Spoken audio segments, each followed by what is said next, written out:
Welcome to my my webinar. It's very exciting because we actually planned this before Windows release was planned. So they've sort of taken our clue and said, well, actually Lars is doing a webinar, so we better launch Windows on that day. I'm sure that's how it happened. Now, you see the subtitle today here is Microsoft loves all developers equally. And that's going to be a big theme of this webinar because we have a new Microsoft, I'd like to say, not of the old, and hopefully they'll become obvious as we go through this. It is a very different approach to development than Microsoft is doing now. So what are we going to actually talk about today? Excuse me. We are going to say, well, what was it like before? What does Windows then offer as a developer platform today, and who is allowed to play in this sandbox? Who is invited to this party? And then we're going to talk about some of the benefits of actually doing Windows platform development because it's kind of sort of gone a bit on the wayside. And I think even whatever path you come on as a developer, you should understand what the benefits are for doing this, and then obviously how to get started, which is going to be interesting because the tools have changed quite a few times over the last few weeks. So what was before? What is our brief history lesson here? So I chose this picture because this lady is kind of how I felt for a long time with Windows platform development, sort of standing on the edge and looking at maybe not Norwegian Fjord, but more like the abyss, that development. But where I come from is when you used to deliver software on something like this. And I do apologize if there's a slight delay for the slides because in Australia we live in the future. So if you're living in the past compared to me, it might take a while before they time travel back to you. So that's how that works. These floppy disks were how you would deliver software. So you would have X number of disks that you would give your 1.44 megabyte chunks out on. What that meant was that when I started doing, especially in mobile development, the devices that were available were very, very varied. There was a lot of choice, and what it really meant was that each and every single one of these devices had their own SDK or their own software development kit. So if you wanted to develop for this Intermec in the top left device, which I did a lot, you would need the Intermec SDK that had the drivers for that particular device. And if you wanted to do the Nokia games, well, you needed the Nokia SDK, and you needed to understand how Nokia wanted you to develop.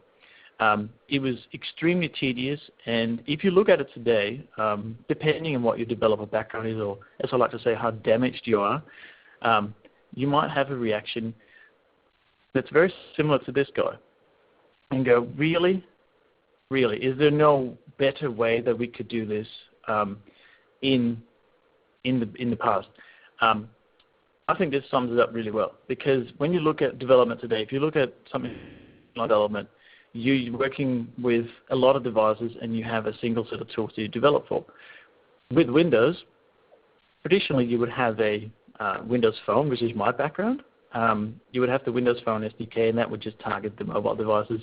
Then you would have the Windows Developer Toolkit, which would then target all of the Windows 8 when that came out, which was either C# or JavaScript and HTML.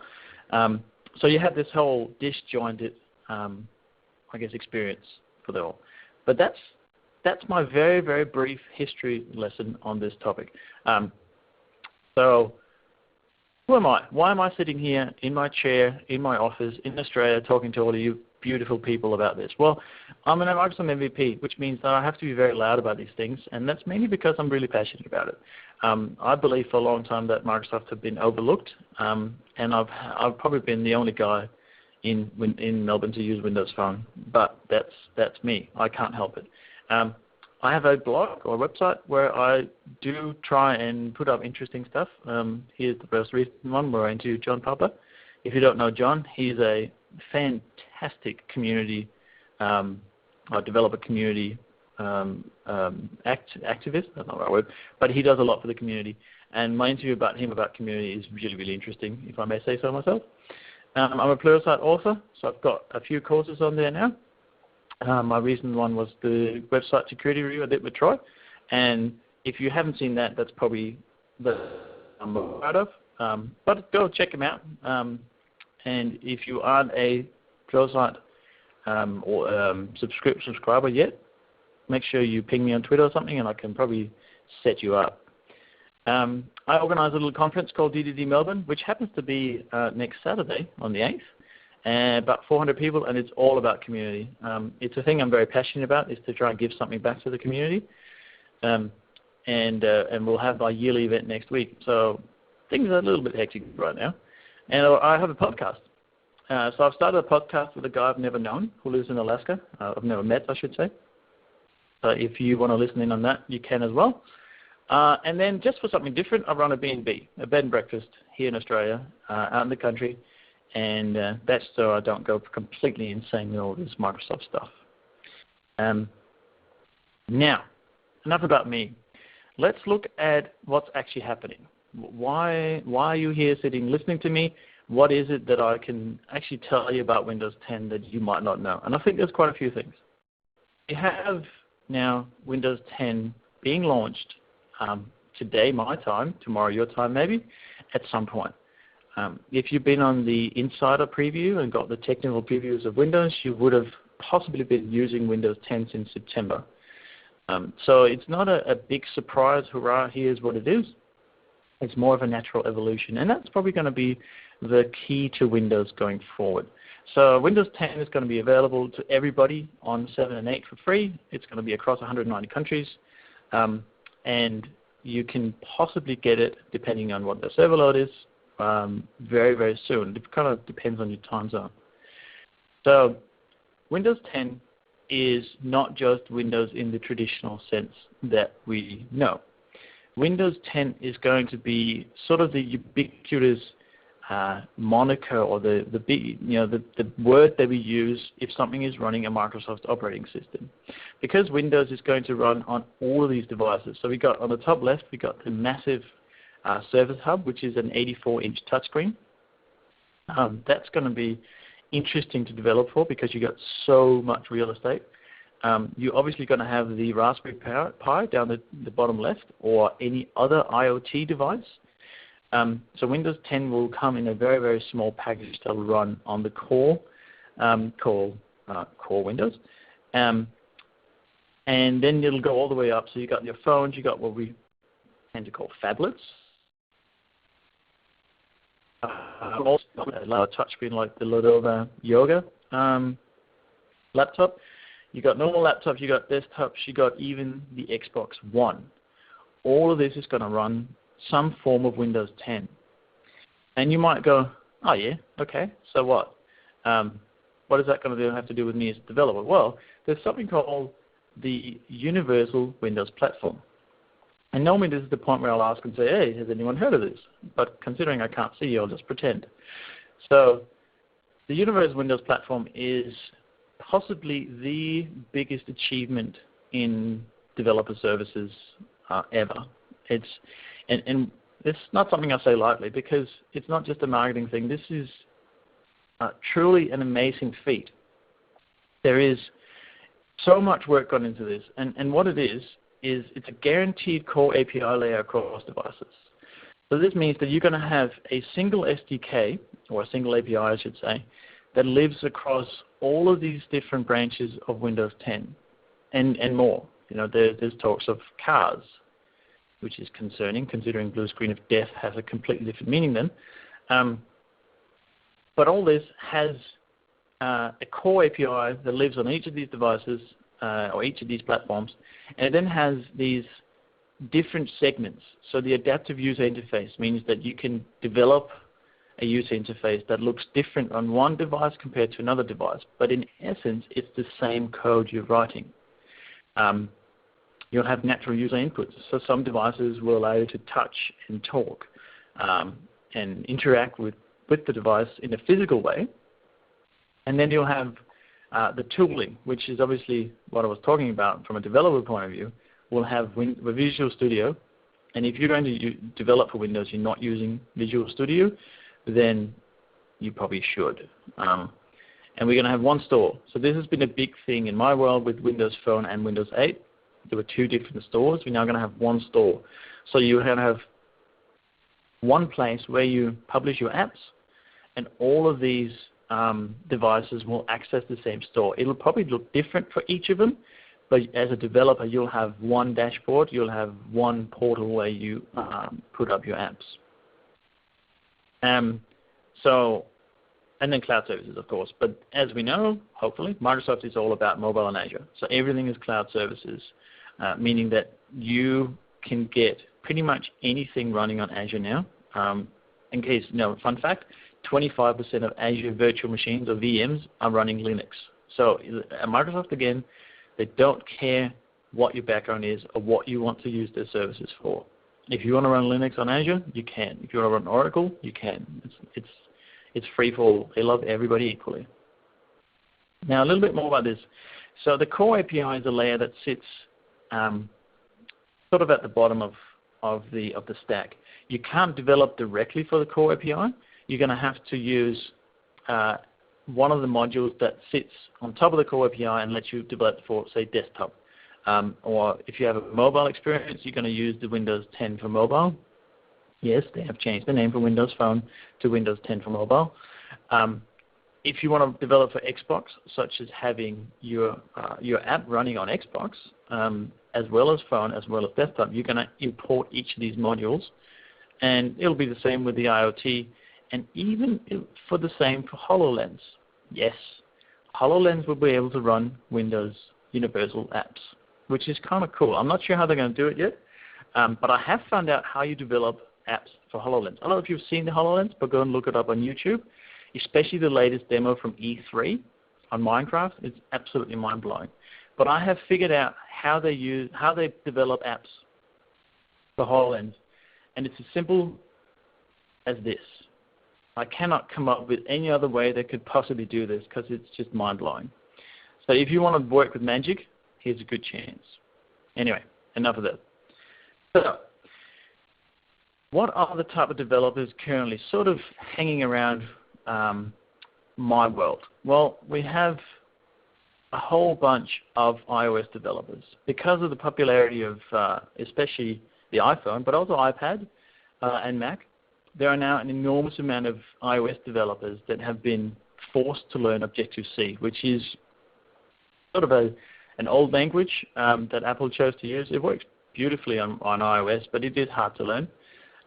We have those. We have a whole bunch of Android developers, which is Java, and they obviously have access to an enormous amount of devices, and they've been very patient because these devices have, last count was 1,800 plus different configurations of Android that you have to target.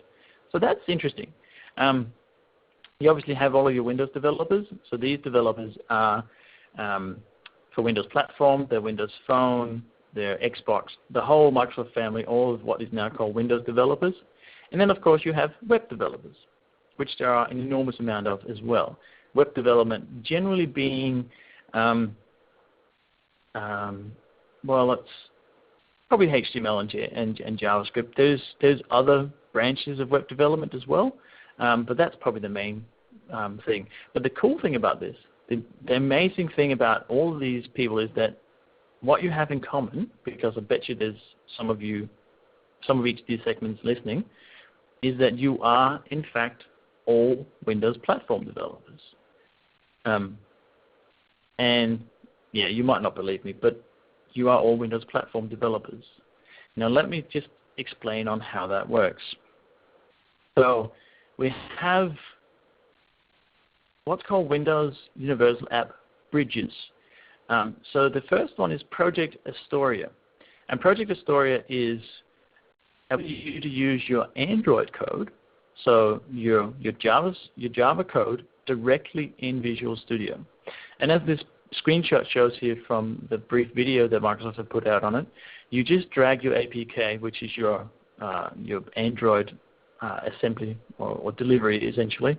You drag that onto the web portal and it'll analyze it for you and tell you how compatible it is with the Windows platform. And then take Android and you'll import it into Visual Studio. You'll do a few changes, obviously, because it's not going to be 100%, but with very little effort, you'll actually have your Android become a Windows 10 app. and this is called Project Astoria. So you'll be able to build Windows apps just with a few code changes. You can use Microsoft's interoperability library. So that's a way that Microsoft allows you to use all of their API, such as the Azure Mobile Services, the Bing Maps, or whatever it is you might want to use with Java code. And you can test and debug your app from your preferred. You can use NetBeans, or you can use Eclipse to develop for Android apps. And then the really cool thing is that the best emulator for Android is in Visual Studio, which is kind of ironic. But the one that doesn't take 40 minutes to start up and actually responds to your input is running in Visual Studio. And then you can obviously publish your app through the Windows Store and get paid for it there as well. So that's kind of a shortcut, and it means that you don't have to learn C# if you don't want to, because you can just use Java. Then we have Project Islandwood, which is Xcode, kind of. It's Xcode project in Visual Studio. So you can now use Objective-C, as you can see on the screen here, and you can use that to build a Windows app. Again, you take your iOS project and you import it into Visual Studio, and you can compile it with some changes, I'm sure. Again, this hasn't been quite clarified yet.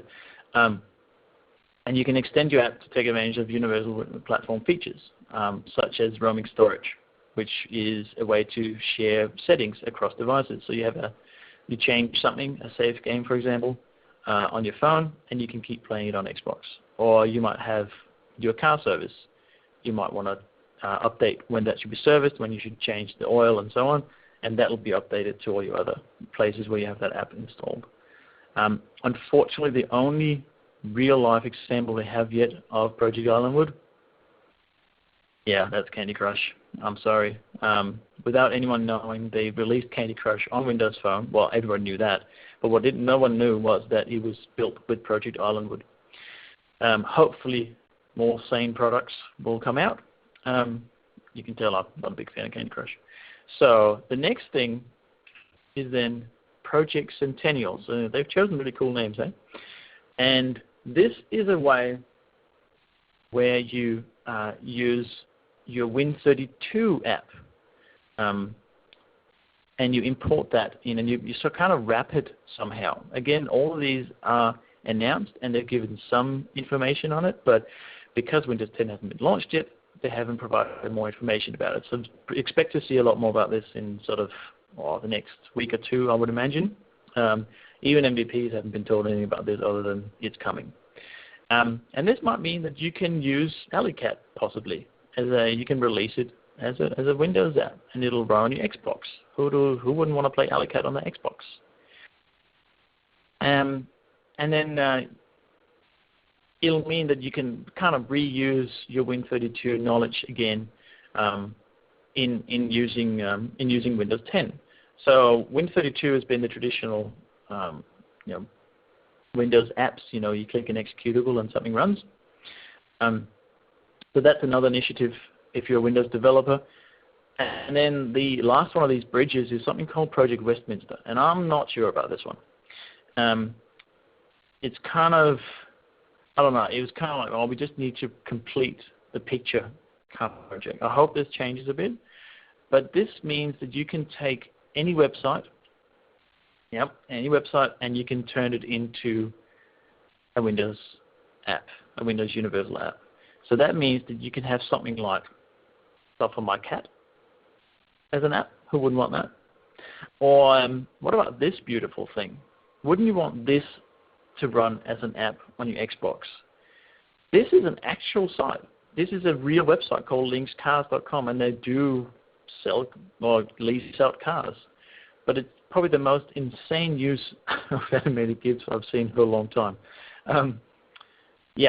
And this means that this is from Microsoft themselves. Publishing your website into the store will be as easy as providing a URL and clicking publish. And again, I'm not sure. This sounds way too easy. If they were worried about fart apps and flashlight apps, what is this going to due to the whole developer community. I mean, seriously, do you really want all these websites and apps? To me, native apps have a different purpose than websites. So I'm putting it here for completion, but I'm not convinced about the whole idea of Project Westminster. All right, so that's. I was going to say any questions, but you just put them in the chat window, and we'll get to them at the end. All right, so some of the benefits. So now we know sort of kind of how we can develop for it. Use Visual Studio generally, and then you can either create new universal apps with the new tooling, or you can use any of the bridges once they become released, which will probably be in the next, I don't know, next few months, 2 or 3 months, I'm guessing. And that's why I'm saying later is allowed, because you don't have to go back like you used to and say, okay, we got a new device, we got a new platform. We're going to have to now develop for that platform as well. Okay, whole new project. If you're releasing an app, or well, not an app, it wasn't called app back then, an application, a piece of software, you would target a particular platform. And with the Universal Windows Platform, as I've said, this is the biggest initiative, the biggest achievement I've seen in a long time in software. You can now basically do your app once. You will have to adjust, obviously, for UI in some cases, but you'll then allow you to release this app on, up to what Microsoft is saying, 1 billion Windows 10 devices. And this is not some number they just come up with for the sake of it. They've actually gone through and analyzed all the markets and what the potential is. And this 1 billion devices is over 2 or 3 years, probably going to be 3 if I had my guess, but they're saying 2 to 3 years they'll have 1 billion devices running Windows 10. And 1 billion devices is a lot. And it's going to be made up from all these bridges as well as the Universal Windows Platform core. So if you want to develop, I'm just going to have a drink here, hang on. You're going to have a range of different people developing for all these devices. And 1 billion devices is a lot. So in comparison, just to put this into perspective, for iOS or the platform, there's about 1 billion devices been sold. It's very hard to get any numbers out of Apple at all, and I'm guessing this 1 billion is a little bit high because generally the people I know that have iPhones, as soon as a new iPhone come out, they want to buy that. So they've sold 1 billion iPads and iOS and iPhones around. But regardless, there's a lot. There's a lot of devices. So let's say about 1 billion. In the Android world, you may have guessed this, there's also roughly about 1 billion devices. And they're made up of tablets and phones as well. So Microsoft obviously don't have to only use tablets and phones. We have Xbox and IoT devices and tablets and phones as well. And even the Surface Hub, which I'm probably not going to make a big impact on that number.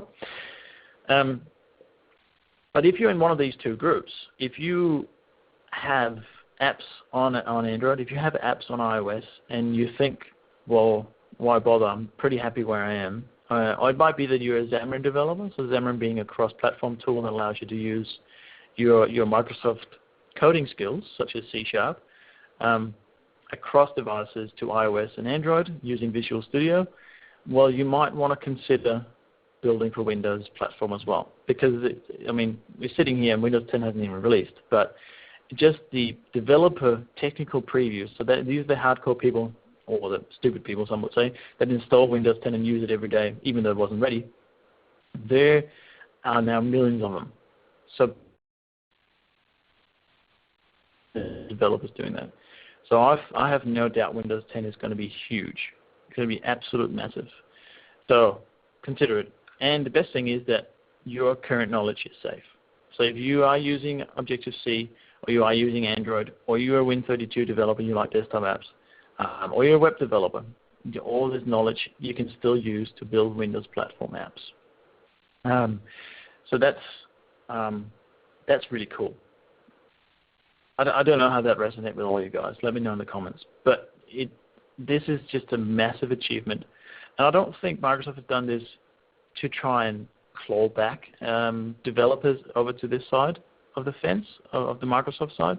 I think it's actually because they wanted to give developers the chance to develop what they like. It doesn't matter what your preferred language is, we'll let you develop for Windows as well,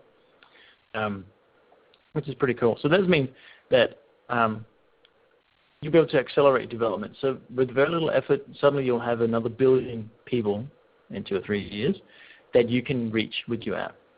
So the reach of this is going to be huge. And obviously, if the reach is big and you use something like in-app purchases, or you have an app that you want to sell, then this is only going to be more money for you. That's almost the only way it can go. So, still not convinced? You're still looking a bit like, what? Hey, what? Not what? I don't understand. Where do I start? Okay, yeah. Okay, let's look at something on how do we actually build these things. So I won't have time to go into too much detail, but I'll point you in the right direction, and I'll give you an idea of where can you get started, basically. Even if you're a hardcore Windows developer, you might not be aware of a couple of the things I'm going to talk about. So we have a new thing. Well, it's not that new, but for the most people, this will probably be a bit new. It's called Microsoft App Studio. Some may say that it's kind of like a bit of cheating. It's basically a code generation tool, and I can see a lot of you sort of zoning off now and say, oh, I don't want to do that. I'm a real developer. But just bear with me here for a sec. I'm just going to go out of my slides here, and I'm just going to show you. So Microsoft App Studio. So appstudio.windows.com, and this is the website. Hopefully you can see this on your end as well. You go, you sign in, and we can start a new project here. And App Studio it kind of like, a lot of people compare it to what's called Light. I can't remember what it's called now. The old code generation tool that was here. But this is so much more. So it originally came out for Windows 8.1, which you can see here. And then you have Windows 10. So if we click on Windows 10, you can actually create content for Windows 10 already. And you have been able to do this for a couple of months. And if we just start up an empty app here. So this is all web interface. And this is, click on that. Yep. This is all online. And all you need is just a Microsoft ID, and you can log in. And now this crashed. Not responding. Anyway, what it allows you to do is you can pretty much drag and drop pages onto your template for Windows 10, and these templates could be it can be a YouTube link, or a YouTube channel. It can be your Flickr images. It can be your Facebook. You can have custom menus. You can design it like you want, or you can use the built-in templates. It's basically do as little or as much as you want, and it'll let you build a whole project. And when you're ready, and once you've got your live tile set and your splash screens loading up and all of the stuff that's kind of boring that no one wants to do in code, you can export all of this to Visual Studio, and it'll work beautifully. It's really good code that comes out of it. It's proper MVVM, so model view model type stuff, and it'll let you continue that project. So let's just try and see again. I'm just going to click on here. There we go. So it gives you a preview here. We'll name this webinar. And we'll start with this one. So it's not so much, it's a code generation tool. Yes, it is. But to me, this is a quick start. It's a really quick shortcut to getting your first app going. If you want to build everything from scratch, by all means, feel free. We'll get to that in a sec. But if you want to have some of this content that you were going to put on there anyway, so let's say we have an Instagram here, we can add that. And you can get API keys for all of this, and you'll create it all on a slide for you. All of these things you can just add. You can add a basic HTML page, and you can just type in the text that you want. And this is what 80% of the apps that you use are. They have a couple of pages that just shows you about who it is, or it has YouTube videos for a particular company, or it has a Twitter feed that you want to show on there. All this stuff just comes out of the box and you don't have to code it. What this means is that once you export all your code, you can then focus on the business value that you can add. So it's a quick start, and you can even use it to learn from. You can see how is this built up in code.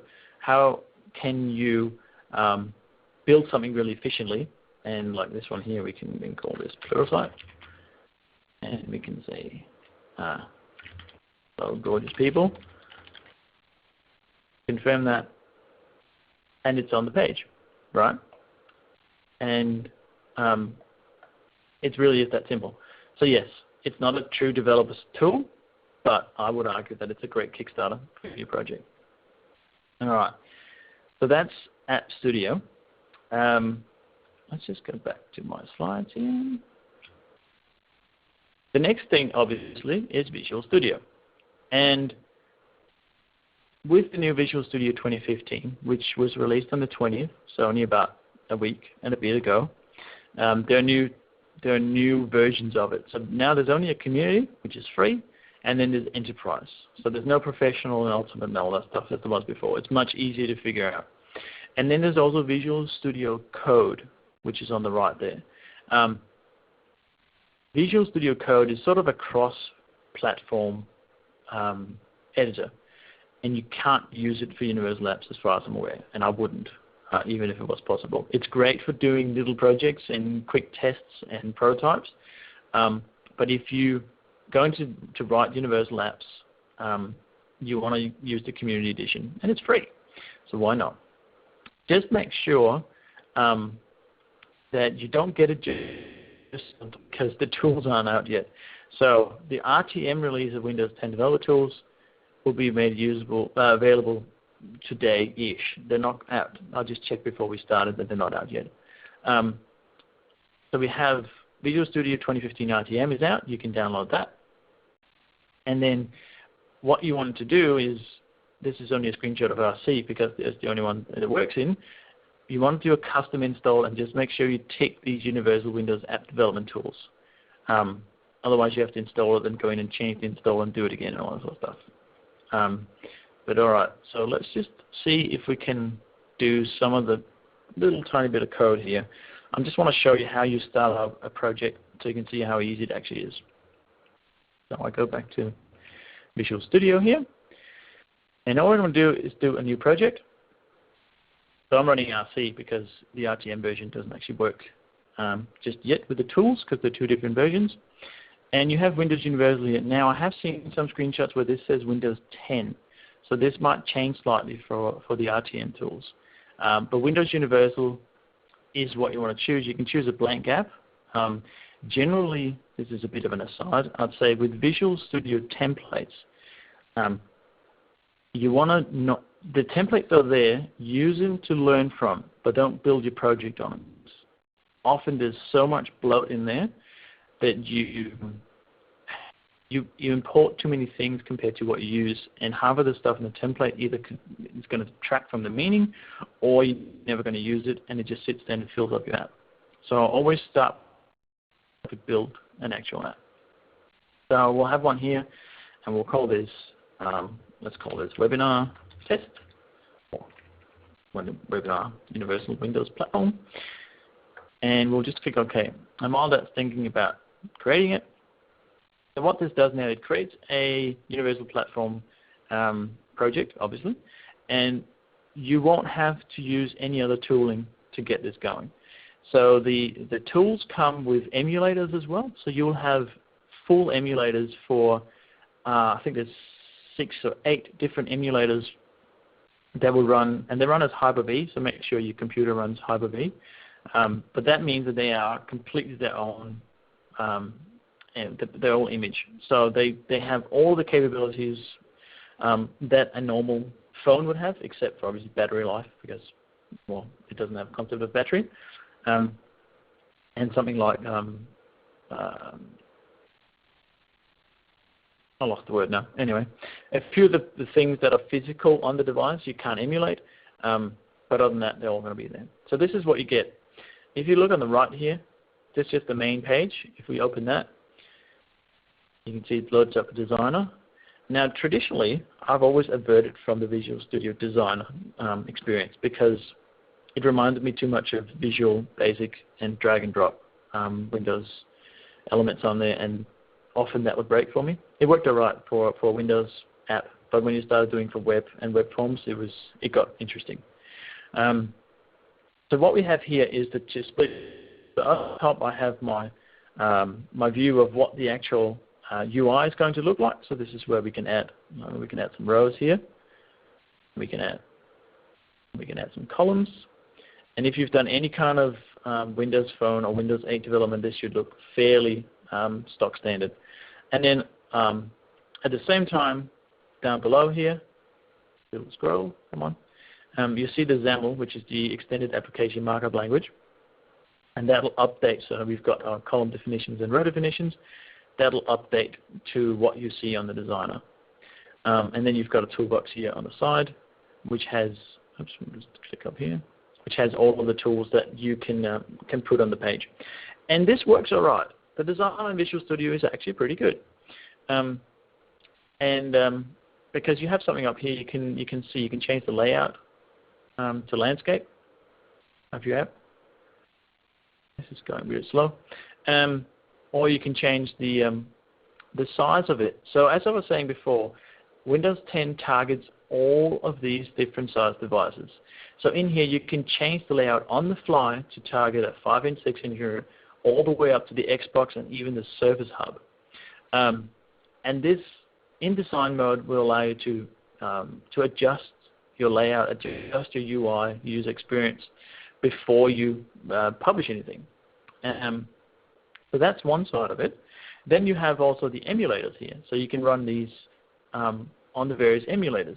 So we have a 4-inch with more RAM. We have a 4.5, 5, and 6-inch. And there will be new emulators released as they become available, as there are devices made. Because remember, Windows 10 is not limited to what we're talking about here. It can run on whatever can run a Win32 core almost, can run Windows. So it's going to be a matter of obviously drivers to make sure that the manufacturers will have the drivers ready for Windows 10. But in essence, Windows 10 will run on anything down to a Raspberry Pi, which might not even have a screen. So the developer experience can be very interesting depending on what devices you're targeting. If you don't like this designer, just show you here. There's something called Blend, and Blend is like a kind of like a Photoshop version of XAML. So this is Blend, and if we just go back to Visual Studio, that was a bit quick there. We can right-click on a page in Solution Explorer, and we get the normal context menu, and you can see it says Design and Blend. So there's a complete integration between Visual Studio and Blend. Hey, Lars. And if I'm honest, not seeing Visual Studio on the screen. Oh wait, there it goes. Oh, right. Yeah, there's a little bit of delay. I apologize for that. Cool. So you can design it in Blend. And what this means is that Blend is a much better editor, I'd argue. Visual Studio's come a long way. But if I click on Design and Blend, it will eventually open up Blend for me and let me edit that main page file in Blend. It gives you a much better set of tools. Now, frozen on me, anyway. Go back here, yeah, so it's loading the designer now. And if you're doing any sort of Windows platform development, I would highly recommend getting a hold of Blend. It comes with the Community Edition. It comes free, so don't feel like you have to fork out any money for it. But it is a little bit of a learning curve. There are some good courses on it on Pluralsight on how to use some of the Blend features, and there are more coming. I know that with Windows 10. I may even do one eventually. And if this would ever load, yep, maybe it won't. the experience is much better. And as you save the page in Blend, it'll update in Visual Studio and so on. So you don't have this sort of lag. Another thing that I do talk about in one of my courses is that this is it's a much better way for teams to develop than any other platform. But this is a kind of a different discussion, but we can just mention it because designers can work in Blend completely independent of developers work in Visual Studio. So designers can work with a sample set of data. When that data is then updated by developers to use the real repository of the data, then the designer suddenly would just see real data. There's this sort of seamless interaction between designers and developers. And there's a couple of guys that develop Windows platform apps that use this technique. And you don't have to hold back and forwards. Anyway, here's our blank app or blank page that we opened in Visual Studio is now in Blend finally as well. So that's the tools. I don't really have time to go into much, and considering the lag, it probably wouldn't work too well anyway. The last thing I just want to mention here is that there are lots and lots of samples. Microsoft have put up on GitHub, so there's the address at the top, have put up about 250 megabytes of samples. And I can just go to the live page here, and I'll show you. There you go. Wait for that to update on your end. Long list of samples here, and these are samples for all the different kinds of features that you find. So there'll be, as you can see here, camera face detection, video stabilization, compression, full screen mode, logging, how do you use the title bar. All of this there are samples for, and there's an enormous amount of them. And there'll be, you can just grab this code. If you have problems with one of these features, grab these samples and just copy the code across and try and get it working that way. There's plenty of help. MSDN today, I've been told, is going to have a major update. So MSDN is the Microsoft Developer Network, and it's where all the documentation is. It's going to have a massive update of samples and documentation on how to use the Windows 10 SDK or the tooling to develop for apps. So I hope this gives you a bit of an introduction to where you can go and develop for Windows 10. And hopefully you are as excited as I am about the possibilities. There's massive possibilities in developing for Windows. And as I said, you don't even have to be a Windows developer. Like, you can be an iOS developer soon. Like, that bit is still being released. But there's just this, Microsoft loves everybody equally. So with that, I'll say thank you. Obviously, we're going to have some Q&A here. I'm going to just let Lindsay handle the slides now, so I'm going to jump off. So Lindsay, if you want to take over the slides, but I'll be happy to take some of the questions. Right, it's just loading for me. Yeah, for some reason my PC just had a moment. So if you want to read just the first question, yeah. I'll try and answer it. Yeah, I'm going to pull them up for you here real quick. So one of the big questions that came up actually, and I'm a little bit biased towards this one. So I had a couple questions asking about Windows 10 courses coming up in the Pluralsight library. And I know, Lars, you can speak to that one. I know you don't have any specific dates for that, but do you want to handle that one real quick while I pull these other questions up? Sure, yeah. So I'm aware of at least 2 courses that seem to be imminent. So I have one in production right now, and mine's going to be much more of a beginner's course. So I'm going to use some of App Studio to build an app and then port that code into Visual Studio and work with it further, which is why I wanted to mention here as well, because I think App Studio has been very much looked over. And the other one is probably the next step up, which is Andre, I forget his last name, but he's also building that course right now, and that's going to be on the XAML side of things. So he's going to start in Visual Studio and do XAML the whole way, which will also be really, really exciting. So those are the two courses that I'm aware of. I know there's going to be other courses that touch on Windows 10, but not be specifically about Windows 10. So I hope that kind of answered the question. So I've got the questions here now as well, Lindsay. So,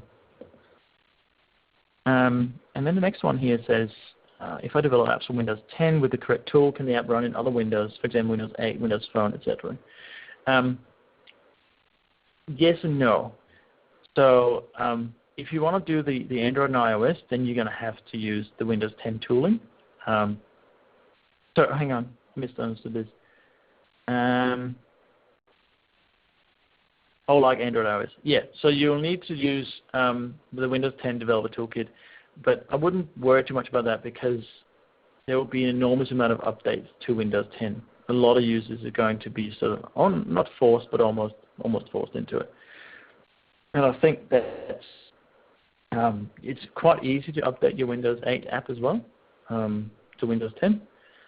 There is an upgrade path for that as well, but they are essentially the same tooling. So the Windows Phone 8 apps will run almost seamlessly on Windows 10 because I've been testing a lot of them.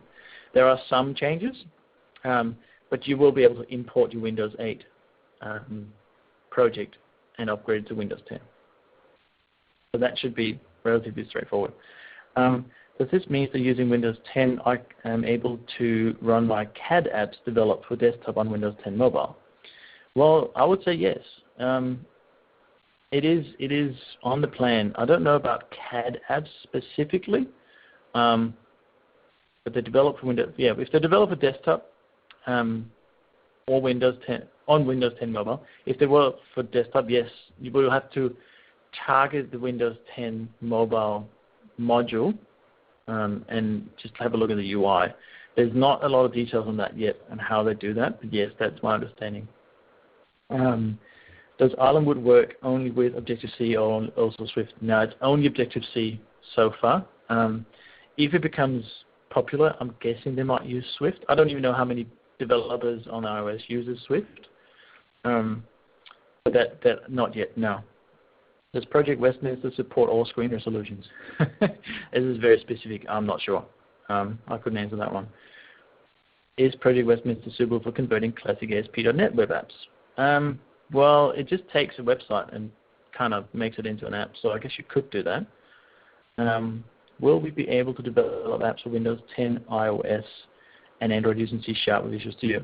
Well, you can already. That's called Xamarin. So you use C# to develop for iOS and Android. And that's not going to change. Microsoft, as far as I know, is not going to cannibalize what Xamarin is doing because they're so good at it anyway. And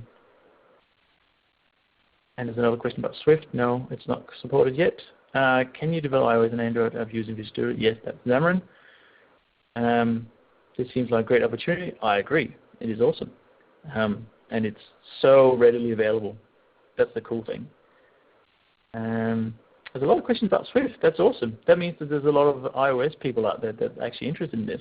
So I would say just be loud about it. Say we want Swift for Project Islandwood. And I'm sure they're considering it already, I have no doubt. Will universal apps work on Linux? Well, Linux is not Windows, so I'm going to say no. The whole idea is that you have this core API for Windows, which is Windows, so not Linux. So I would say no to that one. And then this question about specific JavaScript stuff, I'm going to skip that. Why is Emmet still willing to support Win32 API libraries after all these years? Because there's so many of them. There's so much invested. If you look at Enterprise, there are so many apps running as Win32 apps. And that's the main reason. So they wouldn't invest in this. So that's probably the main reason for that. Microsoft made development easy when they introduced VBA. What's the equivalent? Well, I guess XAML is the equivalent. Using Blend, you can do all of your UI as a WYSIWYG, as what you see is what you get. And to me, it's easy language. It just makes sense, and we're spoiled. There are so many features in C# that other languages are copying, not least Swift has copied an enormous amount from C# and Java for that matter. I think it's cool, but I consider it puts C# developers in disadvantage versus Objective-C and Java developers. I don't know anything about those languages, and now these developers will be able to build apps for Windows Store and their stores. Yeah, but you can still do that with Xamarin. So if you are a C# developer, you can use Xamarin to do the exact same thing. You can develop apps in Visual Studio and publish them to the App Store and the Play Store. Android is criticized for fragmentation. How is Windows 10 addressing this if they want app developers from all of the diverse platforms? Well, that's a really, really interesting question, and something I didn't touch on. That's actually a very, very good question, because Android, as I mentioned, did have last count, 1,800 different configurations. And what Windows have announced, or Microsoft announced with Windows in the last week maybe, is that you are not going to be able to not update your devices. So on desktop, you're just going to have to update. And they're just going to be pushed out, and you won't have a choice. It's going to be pretty much the same on phone. And the problems we've had with phones for Windows is that telcos have been in charge of pushing out updates. So the image have been given to the telco. They've said, no, we got to, update all our bloatware that we need on there, make sure it works with our network. That's not going to happen either. Microsoft is going to be in charge of updates. So all of the Windows 10 mobile devices will have updates pushed to them as they are ready. I'm sure there's going to be some sort of cadence, but essentially you will have the update as they're ready. No more than waiting months for the telco to get their act together. And by the way, all Windows Phone 8 devices are upgradable to Windows 10. I have a subscription through Azure that gives me Visual Studio 2013 Professional. Do you know if that translates over to Visual Studio 2015 Enterprise? It should. If your MSDN subscription is valid now, you can download Visual Studio 2015. How soon to Windows 10 courses on Pluralsight? Yep, we'll cover that with Lindsay. Can I use Visual Studio 2013 to develop Windows Universal apps? Not for Windows 10. You will need Visual Studio 2015. To what extent Windows 10 supports holography and motion capture? I don't know. As I said, it is pure magic. It is. If you look at any of the demos of HoloLens, it is just pure magic.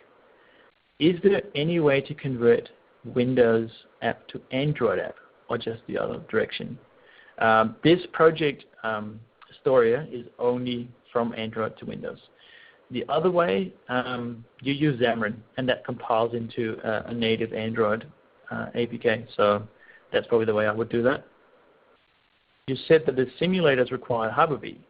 Is that being included in Windows 10? I'm not sure what version. With Windows 8, it was Windows 8 Professional. There's nothing stopping you from having a physical device, though, to test on. You can certainly do that.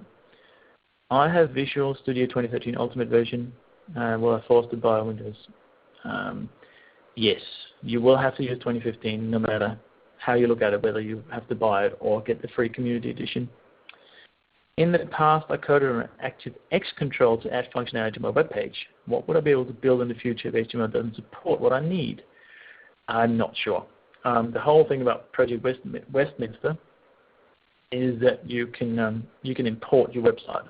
In what capacity specific functions are, I'm not sure. That's going to have to be discovered, I guess.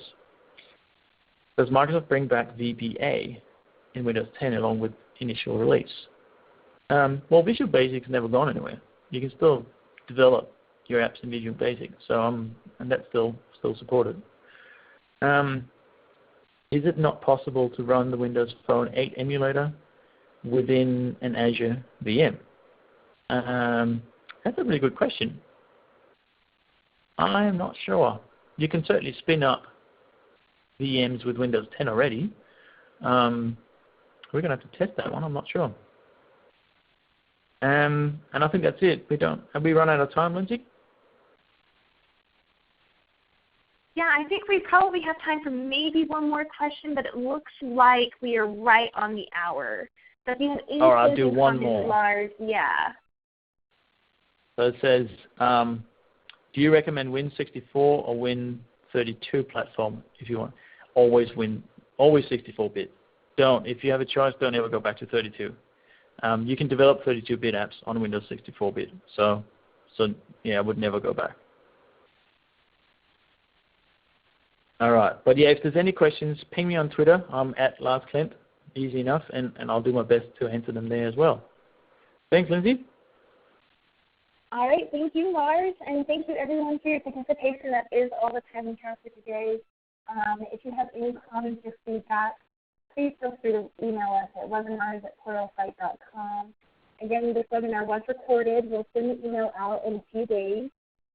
Again, you can tweet about your experience today if you have questions. Additionally, for us or for Lars, with hashtag PluralsightLive.